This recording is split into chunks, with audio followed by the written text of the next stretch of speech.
সবাইকে আরেকটা ব্লগে স্বাগত জানাচ্ছি। আমার পিছনে দেখতে পাচ্ছ বালিশটা, ওরমভাবে আমি হেলান দিয়ে বসে কাজ করি, জানো তো। একভাবে অনেকক্ষণ বসে থাকতে পারি না, পিঠে ব্যথা করে, মানে এই প্রবলেমগুলো আমার হয়ে গেছে, একটানা বসে থাকতে পারি না। তো ওই জন্য ওইভাবে সেট আপটা করেছি।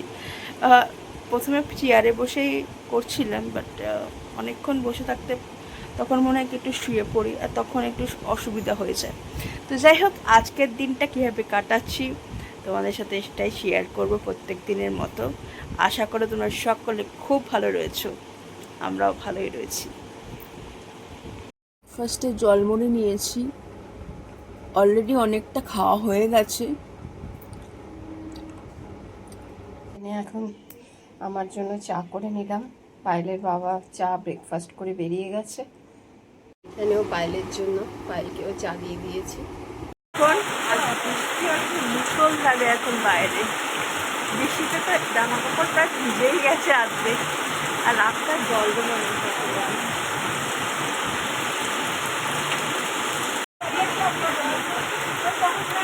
একদম বৃষ্টিতে অনেকক্ষণ ধরে, প্রায় আধ ঘন্টা হয়ে গেছে না বৃষ্টি হচ্ছে।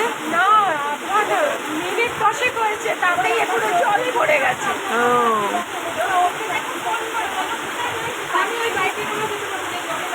আর এখানে সবাই আটকে গেছে বৃষ্টিতে।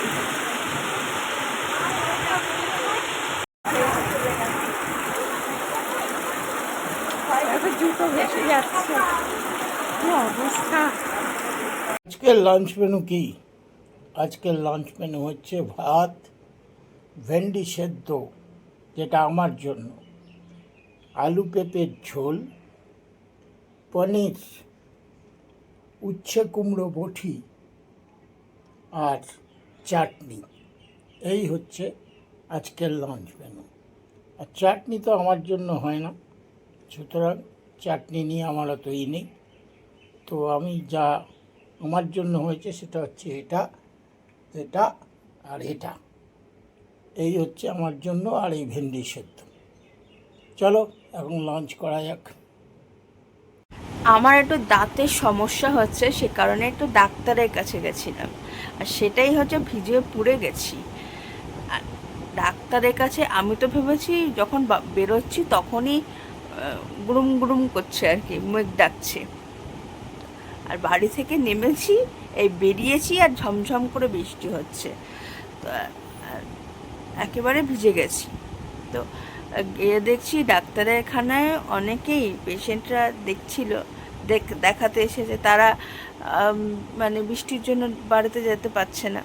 তো ওখানে এক এক করা লাইন, এই হোমিওপ্যাথি ডাক্তারখানায়, এই ডাক্তারের কাছে না সব সময় লাইন।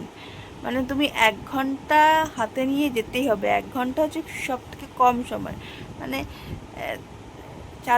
4 ঘন্টাটা একটু বেশি বললাম, মানে অনেকটা সময় লাগে আর কি। আর এই ডাক্তার না খুব ভালো ওষুধ দেয়, তো ওষুধ নিয়ে এসেছি দাঁতের জন্য। আর আমার এমনি ডেন্টিস্টের কাছে না যেতে ভয় লাগে। ওই আমি ওষুধ খেতে খেতে ক্লান্ত, আমার এমনি মানে পাঁচখানা না 6খানা ওষুধ খাই, তারপরে যদি আবার ডেন্টিস্ট ওষুধ দেয়। ওই জন্য মাকে বলছি হোমিওপ্যাথি ডাক্তারের কাছে চলো। হোমিওপ্যাথি ওষুধগুলো তো এখন লিকুইড ওষুধ দেয়, ওই সাদা সাদা আর ওই ছোটো ছোটো গুলিগুলো আর দেয় না, ওগুলো বেশ মিষ্টি মিষ্টি লাগতো, ওগুলো এখন উঠিয়ে দিয়েছে। তো ওই হচ্ছে ব্যাপার, সেই জন্যই গেছি যে হোমিওপ্যাথি ওষুধ খেতে অতটা অসুবিধা হয় না, কিন্তু অ্যালোপ্যাথি ওষুধ খেতে না বড্ড এখন আর ভাল লাগে না, এত রকমের ওষুধ খাই যে ভগবান ছেড়ে দেন, কি যেন ছেড়ে দেন কেঁদে বাঁচি একটা কথা আছে না, ওইটাই। তো যাই হোক, আজকের মতো এখানেই ভিডিওটা এন্ড করছি। যদি ভিডিওর কিছু তোমাদের ভালো লাগলো তাহলে প্লিজ সাবস্ক্রাইব করো আমাদের জীবনকে। আরেকটা ভিডিও নিয়ে কালকে আবার তোমাদের সাথে দেখা হচ্ছে। সবাই সুস্থ থেকো, ভালো থেকো, বাই বাই।